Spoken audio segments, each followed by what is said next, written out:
છેલ્લા ઘણા સમયથી પોતાની જ ભાજપ સરકારની પોલ ખોલનારા માતરના પૂર્વ ધારાસભ્ય કેસરીસિંહ સોલંકીને ભાજપે પાર્ટીમાંથી સસ્પેન્ડ કર્યા છે.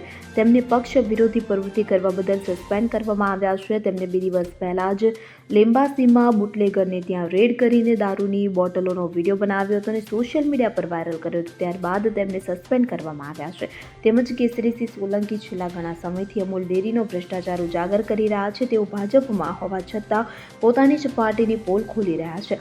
તેઓ સત્ય ઉજાગર કરતા હતા કે જેથી ભાજપને આ વાત મંજૂર નથી અને તેમને બહારનો રસ્તો બતાવી દેવામાં આવ્યો છે. આમ અમૂલ ડેરીમાં કરોડો રૂપિયાનો ભ્રષ્ટાચાર, બુટલેગરો અને પોલીસની મિલીભગત સહિતના અનેક મુદ્દે કેસરીસિંહે ભાજપ સરકાર સામે બાયો ચડાવી હતી અને જેમને હવે ભાજપે બહારનો રસ્તો બતાવી દીધો છે. જો કે તેઓ પોતાની લડત આગળ વધારશે તે નક્કી કર્યું છે. Bureau report CN24 news.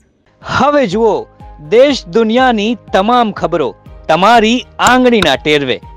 ઉઠાવો મોબાઈલ અને Google Play Store પરથી ડાઉનલોડ કરો અમારી CN24 ન્યૂઝ મોબાઈલ એપ.